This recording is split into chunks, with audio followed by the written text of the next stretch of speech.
Pas, saatnya Anda ikuti kajian tafsir Ibnu Katsir bersama Ustadz Abdul Kholik Syafi'i MPD Al-Hafidh, pengasuh Pondok Pesantren Yambu'ul Ulum, Sukolilo Pati. Selamat mengikuti. Assalamualaikum warahmatullahi wabarakatuh. Makin pas, makin pasti, Pas FM pasti. Bismillahirrahmanirrahim. Mitra Pas FM yang dirahmati Allah, pertama-tama segala puja dan pujian adalah milik Allah Subhanahu wa Ta'ala. Dan bersyukur karena dalam kesempatan sore kali ini kita masih diberikan nikmat hidayah, masih diberikan kesempatan untuk kembali bersua. Kita bersama-sama mengkaji kitab tafsir Ibnu Katsir. Tak lupa juga sholawat ma'assalam kepada junjungan kita Nabi Allah Muhammad Sallallahu Alaihi Wasallam yang kita nantikan syafaatnya di hari kiamat nanti. Baik mitra Pas FM yang dirahmati Allah, senang rasanya sore kali ini saya Arif Vanili bisa bersua kembali dengan Anda mitra Pas dalam program kesayangan kita, kajian kitab tafsir Ibnu Katsir. Dan sore kali ini kita akan meneruskan episode sebelumnya, yaitu kita sudah sampai pada ayat ke-22 dari surat An-Nur mitra Pas. Dan tentunya nanti Anda bisa bergabung berdiskusi bersama kami melalui SMS ataupun juga WhatsApp di 0852279101. Kemudian untuk line telepon juga bisa Anda manfaatkan lewat 0295385877. Dan sore kali ini sudah rawuh di Studio 1 Radio Pas FM Pati narasumber kita untuk memberikan pencerahan mitra Pas. Beliau adalah Ustadz Abdul Kholik Syafi'i MPD Al-Hafidh, pengasuh Pondok Pesantren Yambu'ul Ulum, Sukolilo Pati. Assalamualaikum warahmatullahi wabarakatuh, Ustadz. Waalaikumsalam warahmatullahi wabarakatuh. Monggo, Ustadz. Assalamualaikum warahmatullahi wabarakatuh. Alhamdulillahilladzi hadana lihadza wa ma kunna linahtadiya laula an hadana Allah. Asyhadu an la ilaha illallah wahdahu la syarika lah wa asyhadu anna Muhammadan abduhu wa rasuluh. Allahumma fasalli wa sallim wa barik ala sayyidina wa maulana Muhammadin wa ala alihi wa sahbihi ajma'in. Subhanaka la ilma lana illa ma 'allamtana innaka antal alimul hakim. Wa tub alaina ya maulana innaka antat tawwabur rahim.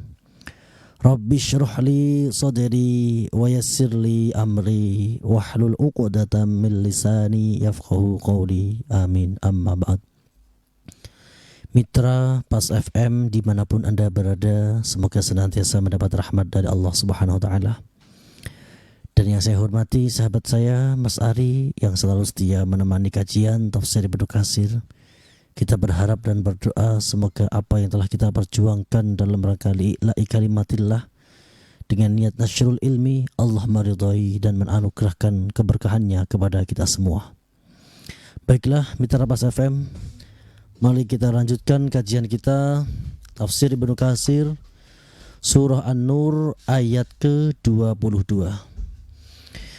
A'udzu billahi minasy syaithanir rajim. Bismillahirrahmanirrahim. ولا يأتل أولو الفضل منكم والسعة أن يؤتوا أولي القربى والمساكين والمهاجرين في سبيل الله وليعفوا وليصفحوا ألا تحبون أن يغفر الله لكم والله غفور رحيم. Innalladzina yarmuna al-muhsanatil ghafilatil mu'minati lu'inu fid dunya wal akhirati walahum adzabun 'adzim. Yauma tashhadu 'alaihim alsinatuhum wa aydihim wa arjuluhum bima kanu ya'malun. Yauma'idzi yuwaffihimullahu dinahumul haqqa wa ya'lamuna anna Allaha huwal haqqul mubin.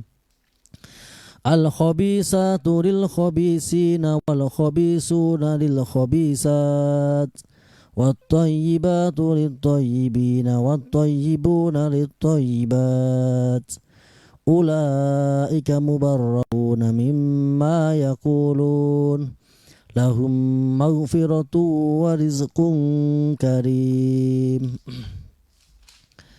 Bismillahirrahmanirrahim. Wala ya'talan ojo sumpah minal aliyati wa hiya al halafu ay la yahlafu. Ojo sumpah sapa ulul fadli wong kang anduweni kautamaan mingkum sangking sira kabeh, wasaatilan wong kang anduweni kajembaran rezeki, ayu tu yento paring sapa ulul fadli mingkum wasaah ulil kurba ing kerabat, wal masakina lan pira-pira wong miskin, wal muhajirin lan pira-pira wong kang hijrah fisabilillah ing dalam dedalane Allah, wal ya'fu becik maafno sapa ulul fadli, wal yasfahu lan yo tegese becik maafaken, ala tuhibbuna apa to ora padha seneng sira kabeh ayak fira yento ngapura sapa Allah Gusti Allah lakum kedue sira kabeh, wallahu hale utawi Allah iku ghafurun zat kang akeh paring pangaprane, rahimun tur zat kang akeh welase. Yaqulu ta'ala, Allah berfirman, wala ya'tal minal aliyati wa hiya al halafu ay la yahlafu ulul fadli minkum. Janganlah orang-orang yang Allah sudah berikan keutamaan kepadanya dan Allah memberikan keluasan rezeki kepadanya, as-sa'ata ay ajadah ay la tahlufu alla tasilu qurbatikum, yaitu jangan bersumpah untuk memutuskan kekerabatan apapun alasannya. Jadi menjalin silaturahim, menjalin hubungan kekerabatan ini adalah suatu yang mulia di sisi Allah. Maka jangan karena sebuah masalah kemudian terputuslah tali silaturahim tersebut. Wa hadza fi ghayati tarakki wal adfi ala silatil arham. Ini adalah bentuk dari perhatian hukum syara tentang pentingnya menyambung silaturahim. Qala ta'ala wal ya'fu wal yasfahu. Maafkanlah dan berlapanglah dada. Apapun kesalahan saudara kita, kita maafkan. Apapun yang terjadi di lingkungan sekitar kita, kita belajar untuk berlapang dada. Karena orang yang besar adalah orang yang berjiwa besar. Orang berjiwa besar adalah orang yang pemaaf. Orang yang berjiwa besar adalah orang yang tidak terdikte oleh lingkungan sekitar. Jika baik ia berbuat baik, jika jahat maka ia berbuat jahat. Ini adalah gambaran orang yang terdikte oleh sosial sekitar. Tapi kita diperintahkan oleh Allah berbuat baik, tendensinya adalah karena mencari ridha Allah Subhanahu wa ta'ala. Ayat ini diturunkan, asbab nuzulnya adalah peristiwa Abu Bakar dan Mistah. Abu Bakar itu mempunyai saudara sepupu yang bernama Mistah. Ini adalah putra dari pamannya Abu Bakar, berarti misanan.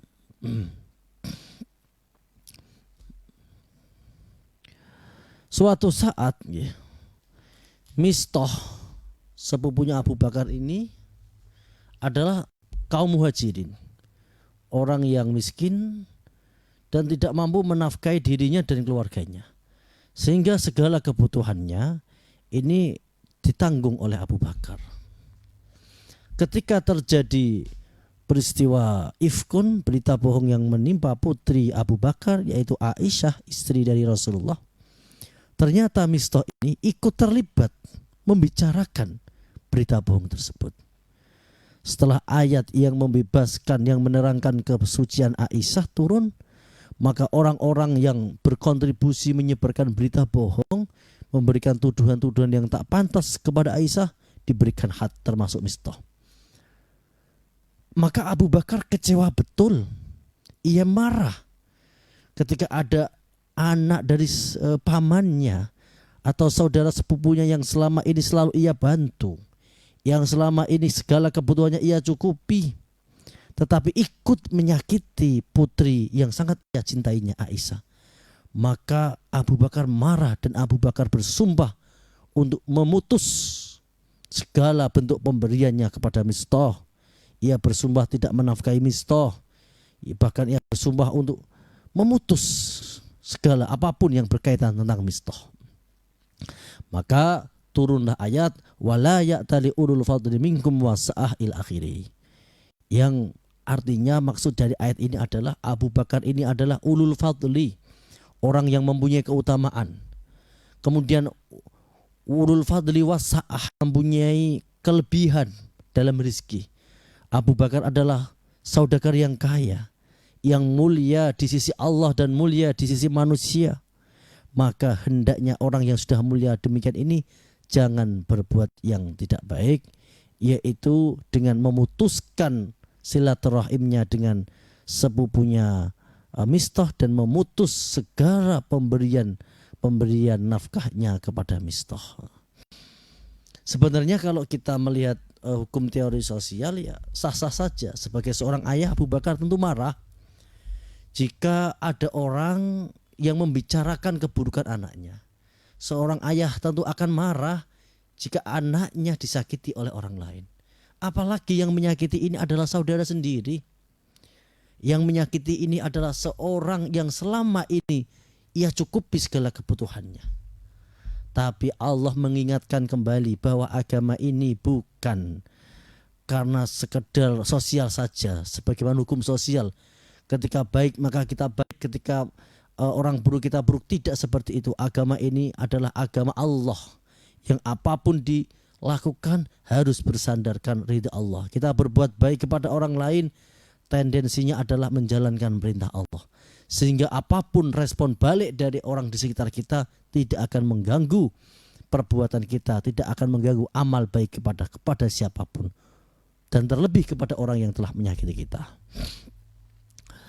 Innal ladzina yarmunal muhsanatil ghafilatil mu'minatil lu'inu fid dunya wal akhirah walahum adzabun adzim. Hada wa'idu minallahi ta'ala lil ladzina yarmunal muhsanatil ghafilat. Ini adalah ancaman dari Allah kepada orang-orang yang telah memberikan tuduhan kepada al-muhsan, perempuan-perempuan yang terjaga kehormatannya, al-ghafilat. Jadi sifat al-ghafilat ini melekat kepada orang-orang baik. Orang-orang baik itu biasanya lugu. Orang-orang baik itu mudah lupa, ya. Akhirnya ini dimanfaatkan oleh orang-orang yang suka gosip, orang-orang yang suka fitnah. Sebagaimana yang terjadi dalam kasus yang menimpa Aisyah radhiyallahu anha, bahwa Allah memberikan ancaman akan melaknat orang-orang yang menyakiti para kekasih-kekasih Allah mulai dunia sampai akhirat. Walahum adzabun adzim, dan Allah mengancamnya akan memberikan siksaan yang besar. Na'udzubillah min dzalik. Fa ummahatul mu'minin aula bidukhuli fi hada min kulli muhsanatin. Ummahatul mu'minin, istri-istri Rasulullah khususnya Aisyah, adalah yang paling berhak untuk menyandang predikat al-muhsanat. Mereka ini adalah orang-orang yang terjaga kehormatannya. Tidak mungkin al-muhsanat, orang-orang yang baik ini melakukan perbuatan yang buruk. Sebagaimana Abu Ayyub al-Ansari ketika mendengar istrinya bertanya, bagaimana pendapatmu wahai suamiku tentang berita yang menimpa Aisyah? Abu Ayyub al-Ansari mengatakan, wahai istriku, jika situasi itu terjadi pada dirimu, apakah kau akan berbuat keji, berbuat selingkuh dan sebagainya? Istri Abi Ayyub mengatakan tidak. Ya, Aisyah lebih baik dari kamu. Jadi kamu saja yang kebaikannya di bawah Aisyah tidak mungkin melakukan itu, apalagi Aisyah yang jelas lebih baik daripada kamu.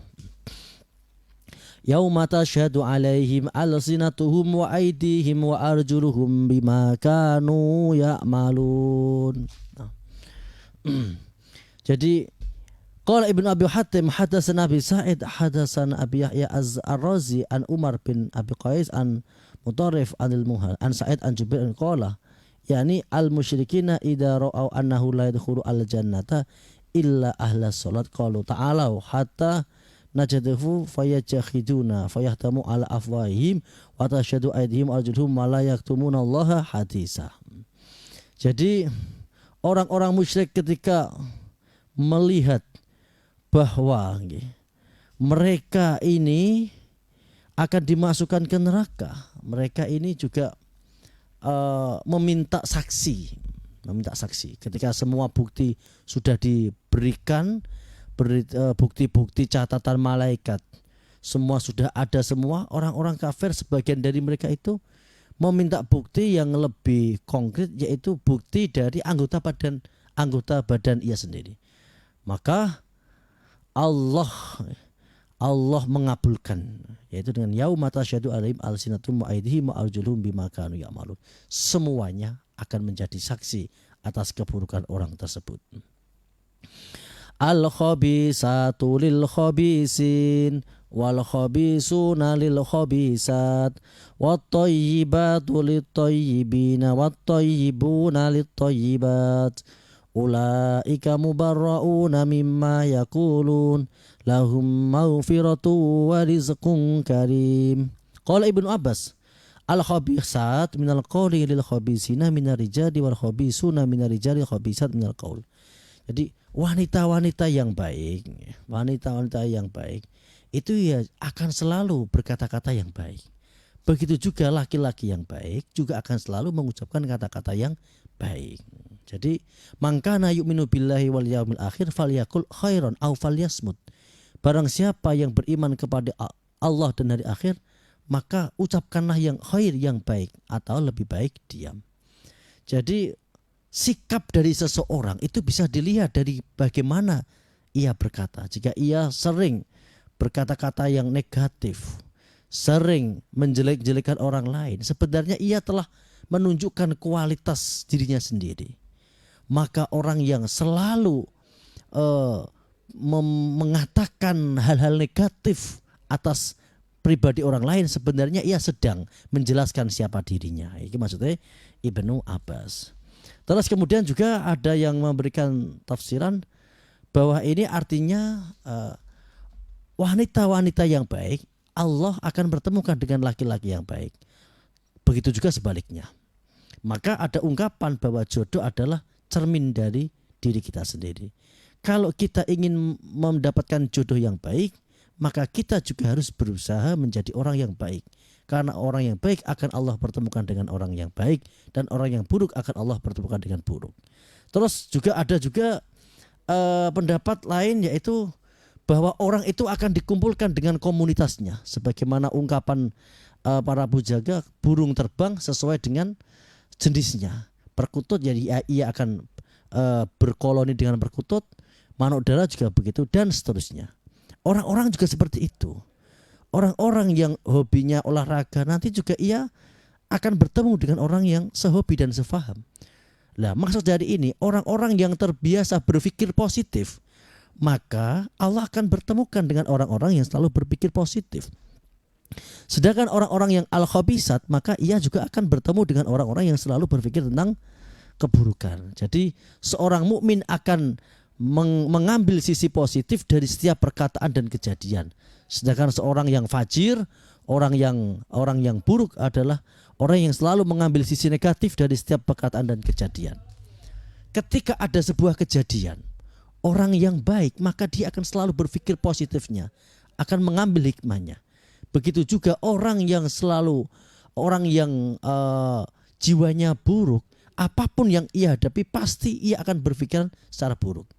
Misalkan pikiran positif, contoh ketika kita bertemu dengan orang yang lebih tua, hati kita akan berkata, ini orang lebih banyak ibadahnya daripada saya. Ketika bertemu dengan orang yang lebih muda, ia akan mengatakan, ini orang maksiatnya lebih sedikit daripada saya.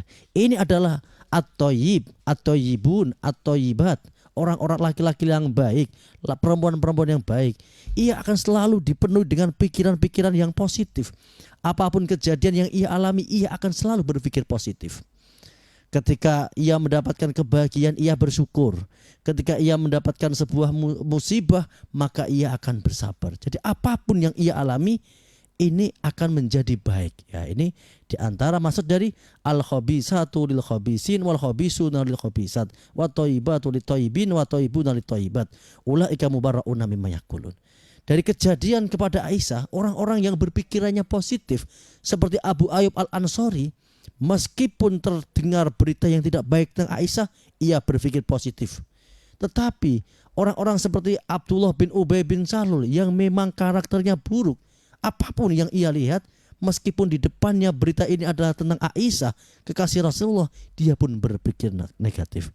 Karena itu dari ayat yang ke-26 ini adalah menunjukkan kualitas kita. Kalau kita orang baik, selalu berpikir baik.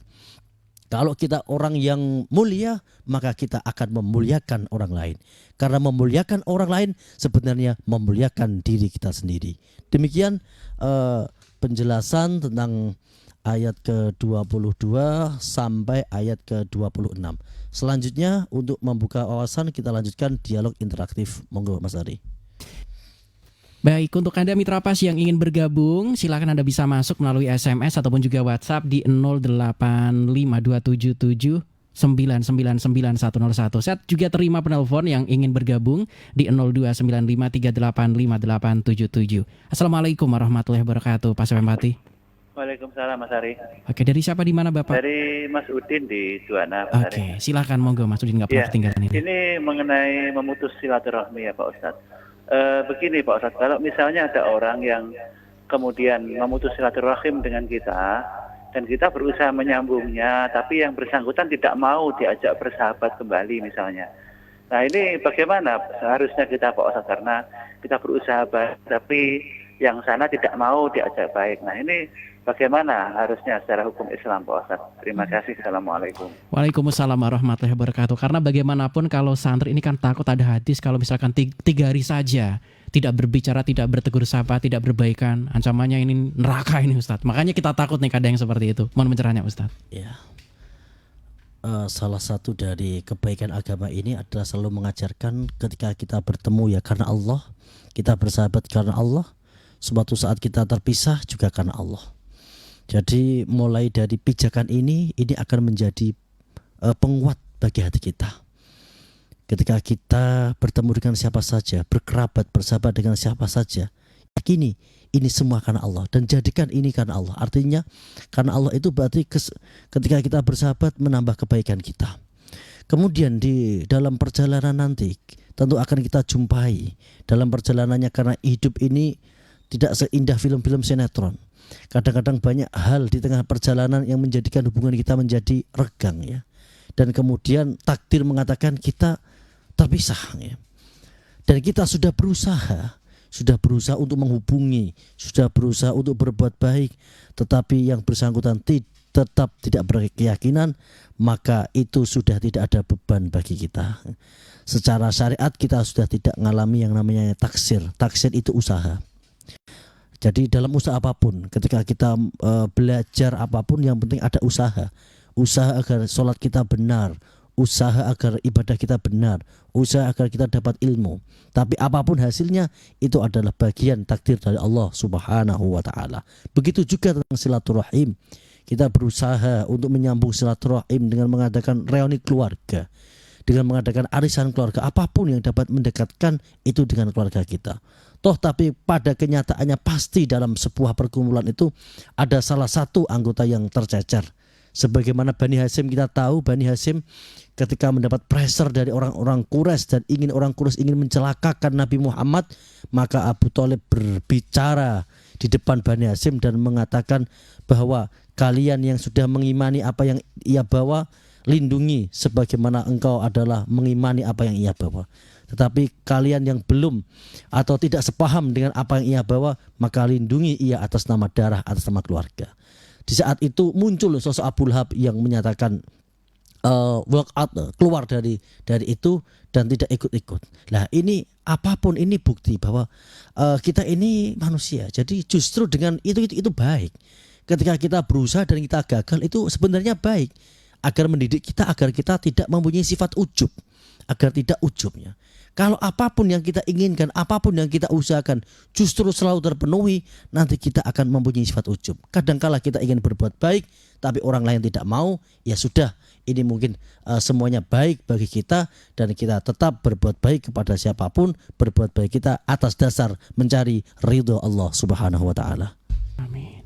Baik, yang juga sudah bergabung di 085277999101 masih ada waktu untuk Anda berdiskusi bersama kami. Assalamualaikum warahmatullahi wabarakatuh, Ustadz. Waalaikumsalam warahmatullahi wabarakatuh. Dari Ibu Dewi, ini menanyakan begini, Ustadz.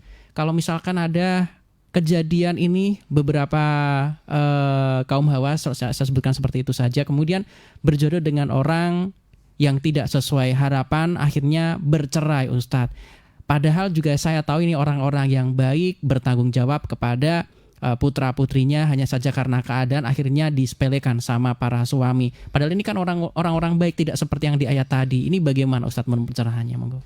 Ya, ini pentingnya kita mengkaji agama secara lengkap ya. Jadi di dalam teori usul fiqh itu setiap kalimat itu pasti ada mukhasisnya. Setiap perkara yang awam, yang universal itu pasti ada tafsilnya, ada mukhasisnya. Seperti ucapan semua orang tidak boleh masuk di rumah saya kecuali atas izin saya. Tentu ucapan ini ada yang dikecualikan, kecuali anak, orang dekat dan sebagainya. Begitu juga dalam ayat ini, al-khabisatu lil khabisina wal khabisuna lil khabisat, ya. Orang-orang baik akan dipertemukan dengan orang baik. Ya, ini pasti ada pengecualian. Ya, kita juga mengenal dalam cerita-cerita rumah tangga itu Nabi Nuh juga pernah Allah memberikan ujian, dipertemukan dengan wanita yang tidak solihah dan akhirnya Nabi Nuh ke surga dan istrinya tadi, karena istrinya Nabi Nuh 2 dan anaknya Kan'an juga terpisah, dia masuk neraka. Terus juga ada Nabi Lut alaihissalam, ia berjuang di tengah-tengah kaumnya, dia orang baik, siapa yang enggak kenal kebaikan Nabi Lut. Tapi Allah memberikan ujian justru bertemu dengan wanita yang kurang baik ya. Jadi apapun ini, sebuah kaidah itu pasti ada yang dikecualikan. Nah, justru ketika Anda mungkin salah satu dari panjenengan sedaya mendapat ujian seperti itu, niyati itu adalah sebuah ibadah. Maka dalam kitab Uqudul Ujian itu ada sebuah keterangan seorang wanita yang sabar dengan keburukan suaminya, maka ia mendapat pahala sebagaimana pahalanya Asiyah, yaitu istri dari Fir'aun. Yang penting sabar, apapun, yakini apapun yang Allah berikan kepada kita itu adalah yang terbaik. Rabbana ma khalaqta hadza batila. Demikian. Baik, sesaat lagi maghrib, Ustadz. Sebelum kita closing masih ada satu lagi nih sepertinya. Assalamualaikum warahmatullahi wabarakatuh, Ustadz. Waalaikumsalam warahmatullahi wabarakatuh. Dari Mas Bahtiar ini menanyakan, Ustadz, sebagai seorang muslim kita juga sudah berusaha untuk tidak gesekan atau benturan dengan orang lain. Tetapi terkadang saya ini berbesmili ketika melihat apa yang dirasakan oleh sahabat-sahabat masih berbenturan. Bahkan ada beberapa khulafaur rasyidin yang malah didemo sampai mereka ini terbunuh dalam proses demo itu. Kok saya ini ketika mengharapkan sesuatu yang damai-damai saja kok sepertinya bagaimana itu? Dari Mas Bahtiar, mohon pencerahannya Ustaz. Ada doa Nabi yang tidak diijabah oleh Allah, yaitu Nabi ingin umatnya bersatu umatan wahidan. Allah menghendaki tidak mengabulkan doa itu karena Allah ingin memberikan ujian. Contoh seperti ini, kalau kita mempunyai anak, ini analog biar kita lebih paham ya. Tentu kalau anak kita sama anak kita berantem, itu tentu kita masih bisa memaklumi. Tapi kalau orang lain yang kemudian menyakiti anak kita, tentu kita akan lebih marah. Jadi dengan adanya muslim sama muslim kadang-kadang berseteru masalah politik atau apapun, yaitu ini termasuk rahmat ya. Jadi rahmat dari Allah, biar seperti itu. Ini akan menjadi lebih bahaya jika yang menyakiti adalah bukan orang muslim atau bukan umat Nabi Muhammad. Jadi apapun yang Allah takdirkan itu pasti ada hikmah. Kita tahu dari tahkimnya Muawiyah dan juga Ali juga kemudian nanti menimbulkan beberapa kontroversi yang akhirnya membuat dualisme kepentingan dan begitu seterusnya. Yang jelas bahwa apapun yang Allah ciptakan pasti tidak ada yang sia-sia. Rabbana ma khalaqta hadza batila. Demikian. Baik, kita harus segera closing Ustaz. Saat lagi maghrib tiba, mohon doanya Ustaz, monggo. Allahumma salli wa sallim ala sayyidina Maulana Muhammadin wa ala alihi wasallam. Alhamdulillahirabbil alamin. Ya Allah, ya Rahmanir Rahim, kami memohon kepadamu ya Allah, jadikanlah kami, keluarga kami, anak-anak kami, dan seluruh anak-anak santri kami, jadikan sebagai hamba-hambamu yang solih dan solihah, hambamu yang baik, yang toib, toibat, semuanya Allah. Dan anugerahkan kebaikan agar kami selalu Engkau pertemukan dengan orang-orang yang baik, orang-orang yang selalu berpikir positif, sehingga menguatkan langkah kami, menguatkan kaki kami, agar selalu berada di siratal mustaqim, siratal ladzina an'amta alaihim ghairil maghdubi alaihim waladdallin. Amin. Demikian dari saya, kurang dan lebihnya mohon maaf. Akhirul kalam, wal afu minkum, wassalamualaikum warahmatullahi wabarakatuh. Waalaikumsalam warahmatullahi wabarakatuh. Baik Mitra Pas, terima kasih untuk Anda yang sudah bergabung. Mohon maaf apabila ada hal yang kurang berkenan, karena kesempurnaan mutlak hanyalah milik Allah Subhanahu wa taala. Kesalahan, kekurangan datangnya dari kami sebagai makhluk yang memang diciptakan serba kurang. Saya Arif Vanili beserta kerabat kerja Radio Pas FM Pati mohon pamit. Informasi Pas FM pasti. Wassalamualaikum warahmatullahi wabarakatuh. Mitra Pas, demikian tadi telah Anda ikuti kajian tafsir Ibnu Katsir bersama Ustadz Abdul Kholiq Syafi'i MPD Al-Hafidh, pengasuh Pondok Pesantren Yambu'ul Ulum, Sukolilo Pati. Kajian tafsir Quran Ibnu Katsir di Radio Pas FM Pati bisa Anda ikuti kembali pada Rabu minggu depan. Anda juga bisa mengikuti kajian rutin malam Jumat tafsir Ibnu Katsir ba'da maghrib, diawali sholat berjamaah di Masjid Al-Istiqomah, Jalan Sunan Prawoto, Sukolilo. Dan setiap selapanan malam Jumat Wage jam 7 malam ba'da sholat Isya. Anda juga bisa menghadiri majelis dzikir, mujahadah, dan istighosah bersama Ustadz Abdul Kholiq Syafi'i MPD Al-Hafidh di Pondok Pesantren Yambu'ul Ulum, Dukuh Tambang Sari, Kedung Winong, Sukolilo.